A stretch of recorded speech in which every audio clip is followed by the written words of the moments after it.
आज के युवा को आप डिवाइड एंड रूल पॉलिसी के तहत यूज नहीं कर सकते। वो बेरोजगारी के मुद्दे पर बात करेगा, वो बात करेगा महंगाई के मुद्दे पर, वो बात करेगा करप्शन के मुद्दे पर, वो बात करेगा शिक्षा के मुद्दे पर, वो बात करेगा स्वास्थ्य के मुद्दे पर। वो तर्क के साथ आपसे बात करने वाला है। If you are capable to handle a ministry then you can, otherwise resign.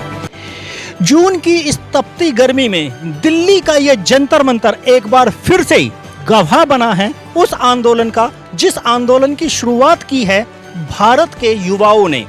आज युवा अधिकार मांग रहे हैं शिक्षा का, अधिकार मांग रहे हैं ट्रांसपेरेंसी का, अधिकार मांग रहे हैं अपने भविष्य को सुनहरा बनाने का।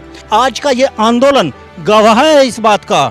जिस जगह आज हम खड़े हैं यहीं सुबह आंदोलन हुआ है और युवा निकल कर आए हैं। उन्होंने अपनी आवाज प्रखर की है और कहा है कि अब हमें शिक्षा में वो सब कुछ अधिकार चाहिए जिन अधिकारों को लेकर के बात तो बहुत होती है लेकिन काम नहीं होता है। शिक्षा मंत्री धर्मेंद्र प्रधान जो नाकाम रहे नीट जैसे एक पेपर को कामयाबी के साथ कराने में, और वो पेपर लीक हुआ, 22 लाख स्टूडेंट का भविष्य अधर में लटक गया। इस बात की जिम्मेदारी भी लेने को तैयार नहीं है और उनके इस्तीफे को लेकर ही आज ये पूरा आंदोलन हुआ। आप धर्म के मुद्दे पर, मंदिर के मुद्दे पर आज के युवा को नहीं भटका सकते हो। तो ये एक मैसेज है, क्लियर मैसेज है उन सभी नेताओं के लिए जो नेता इस समय अपनी कुर्सियों पर बैठ करके उन पदों का लाभ उठा रहे हैं।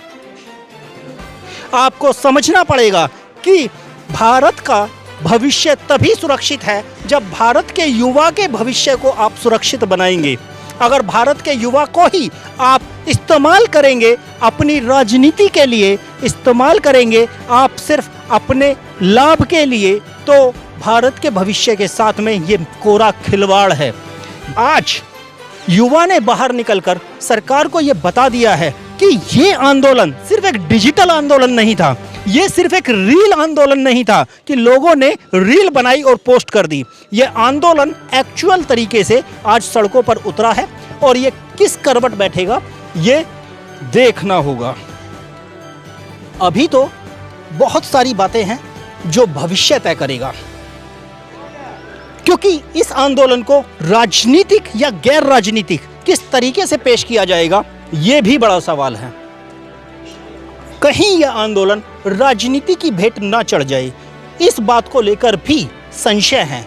लेकिन मुद्दे पॉलिटिकली बायस्ड नहीं होते, मुद्दों पर बात करनी होगी। सरकार को समझना होगा जिन मुद्दों को लेकर आज युवा सड़कों पर उतर रहा है, दिल्ली की इस तपती धूप में वो आज सड़कों पर बैठने के लिए मजबूर है, तो आखिर वो कौन सी वजह है जिसके लिए आज वो युवा यहाँ सड़कों पर बैठा है।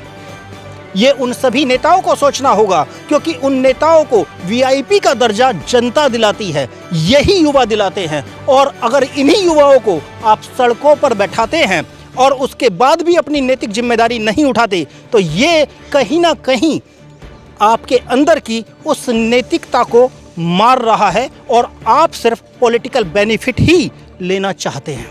लेकिन किस तरीके से आज इन सब चीज़ों को लेकर के युवा बाहर निकला है ये काबिल तारीफ है।